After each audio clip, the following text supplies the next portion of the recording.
Brandon Johnson continues to prove over and over again that he is just the wrong person to be leading the city of Chicago.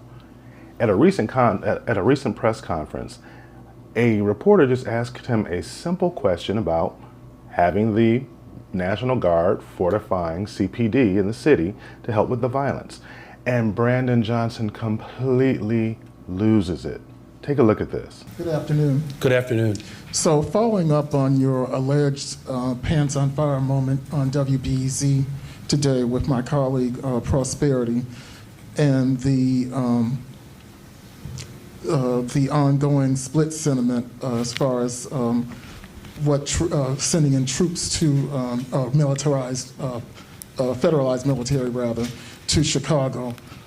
The remaining question that has yet to be answered, because y'all keep running from it like I'm Marianne Ahern, is what do you, the Illinois Attorney General, and the governor have to offer in lieu of sending in the National Guard, the 101st Airborne, or what have you, to make Chicagoans feel safe in their communities in real time? You can tell Brandon Johnson is just seething at this question being asked.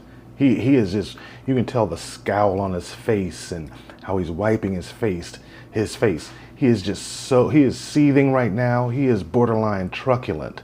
But listen to this idiotic response. It is just classic Brandon Johnson. Outside of underreported statistics and so on. I think I understand your question. Okay, let me just start with this. How about this?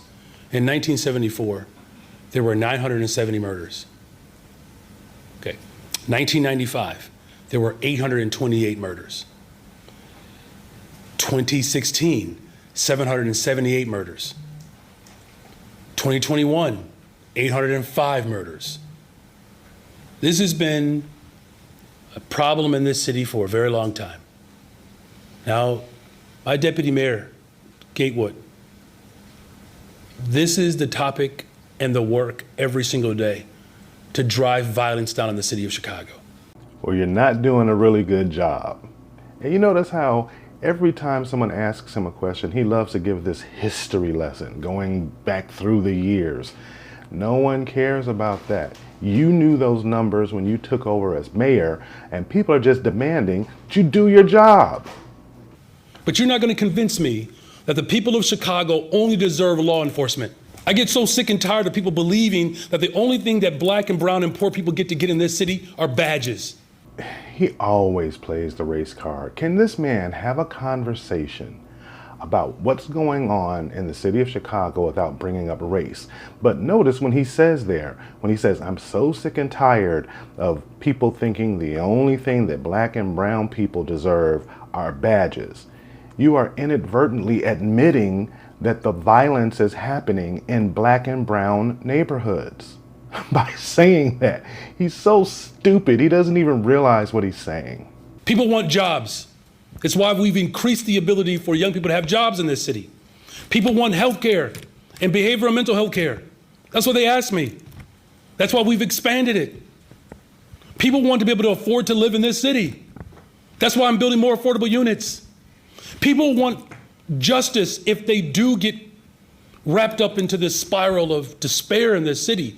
It's why we're actually solving cases, whether it's CVI workers, making sure that we're avoiding retaliation in this city. I get so sick and tired of people in this country and in this city that believes that the only thing that you can offer black people and poor people is jails, incarceration, and police officers. Dr. King said this right here in Chicago. And that's another one of his ploys, the obligatory line drop of Dr. Martin Luther King. So when you say something that Dr. Martin Luther King said or Harold Washington said, it's supposed to be a mic drop moment, and you can't say anything about, Dr. Martin Luther King. Guess what? Dr. Martin Luther King was a civil rights leader. He's not around 60 years later after the movement that he had, and the tactics that he used at that time are not applicable today. Brandon Johnson is just the worst. The National Conference on New Politics What did he say? He said militarism is a sickness. I am trying to eradicate the sickness from this city and from this country. To offer, no, listen, Mark, I get to answer my question now. You've asked it. But people, No, Mark, I'm answering my questions. Of course they are. He can't even compose himself. He's so angry. He's so ideologically tightly locked to this far left progressive agenda that he can't even answer the question without becoming incensed. Why? Just dispassionately answer the question. But you know why he's so riled up? Because he keeps getting asked this question and he knows that he's failing. Everyone knows that he's failing. He knows he's failing. So what do you do when you're backed into a corner? You lash out. We're not going to be able to avoid that if we don't do the things that actually work. We are not split on this issue. The fact of the matter is, no one has asked me to send federal troops into this city to make it safe. It has never come up. It never came up during the campaign. It's never come up in the first 2 years. The fact of the matter is, we are driving violence down on this city, and we're using every single resource that's available to us. Jails and incarceration and law enforcement is a sickness that has not led to safe communities. So he just said everything you need to know right there. Jails, incarceration, police is a sickness. Remember, when he was running for mayor originally, he was running under the defund the police campaign. And then when it was the runoff between him and Paul Vallis, he backed away from that and said, oh, no. I don't believe, I don't believe in defunding the police. But he just told you right there, everything he believes. He does not believe in the power of policing. He does not believe in law and order. He believes it's a sickness. God, we got to get this man out of office. I'm going to work hard every single day to protect the people who are caught up in violence in this city. Guess why? You want to know why? Because the vast majority of them look like me. This president has never asked a very simple question to me, Brandon Scott, Barbara Lee, Randall Woodfin. He doesn't talk to black mayors about what it's like to live in communities that have been disinvested in. That's his other favorite word, disinvestment. I should have pulled out the bingo card on this dude that I made. He loves to talk about disinvestment, but he doesn't understand that if people don't feel safe, they're not going to invest their money.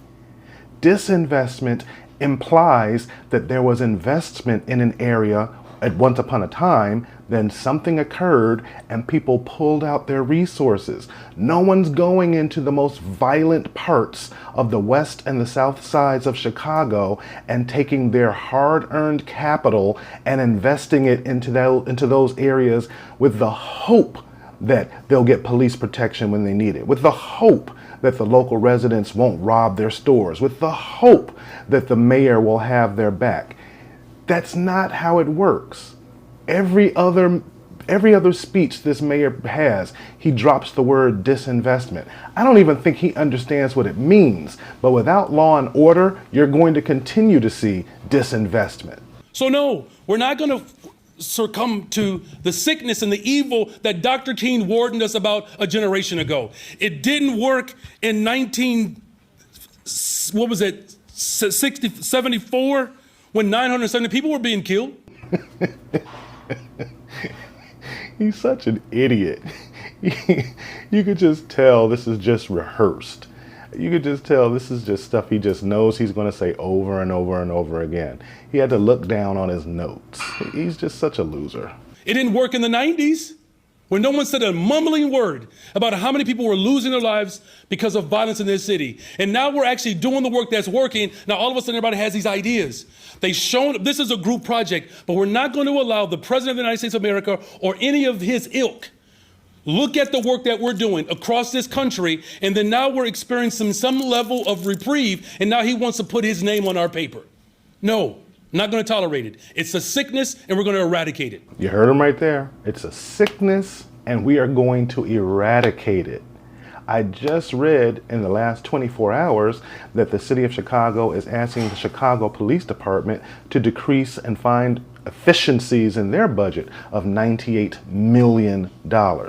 Brandon Johnson does not believe in policing. He does not believe in law and order. He does not. And as long as you have an executive running the third largest city in the United States who foundationally doesn't believe in the principle of law and order as the foundation of society, Chicago is going to continue to go down the drain. And then you heard him just a moment ago saying, oh, no one in this city has asked for the National Guard. Really? There have been plenty of people who have asked for the National Guard. Chicago Red is asking for the National Guard. I have videos that I've done, and I'll put the playlist link at the end of this video so you can go back and watch some of the other videos I've made about Brandon Johnson. There are plenty of Chicagoans who are asking for the National Guard. This dude just does not get it. Here's the really simple question. Can someone like Brandon Johnson be trusted? Can he be entrusted with the safety of the people of the city of Chicago? He literally is saying that law enforcement and incarceration is a sickness. This man. You know, I'm laughing because it's just so it's so unfathomable to me. But these are the people who are leading major cities, most of them democratically led cities in the United States. They fundamentally do not believe in law and order. And I say, without law and order, nothing else is going to work. Nothing else is going to work.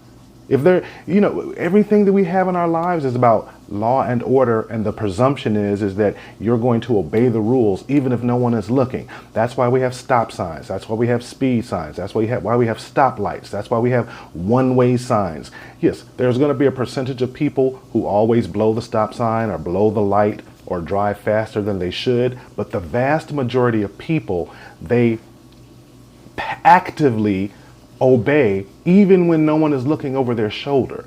And it's this small percentage of people out there that we have to worry about. It's the small percentage of people who need to be sequestered from the rest of us so that those of us who do follow the rules don't have to worry about being taken advantage of. But Brandon Johnson thinks that those people are the real victims, not you.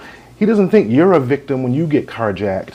The person who carjacked you is the victim. He doesn't think you, business owner, that you're the victim when you're the victim of a smash and grab, when someone backs a truck into the front window of your store and then steals all the things out of your store. He doesn't think that you, the business owner, is the victim. He thinks that the people who did the smash and grab, they're the victim. As long as we have leaders and politicians who think like this, we are never going to get out of this death spiral that we find ourselves in. Do me a favor, drop a comment, drop a like, and most importantly, subscribe to the show. Like I said a moment ago, I'm going to put up the playlist of all of the videos that I've done on Brandon Johnson. Take a minute and look through those. Like I said, I appreciate you hanging out, and I'll catch you in the next one.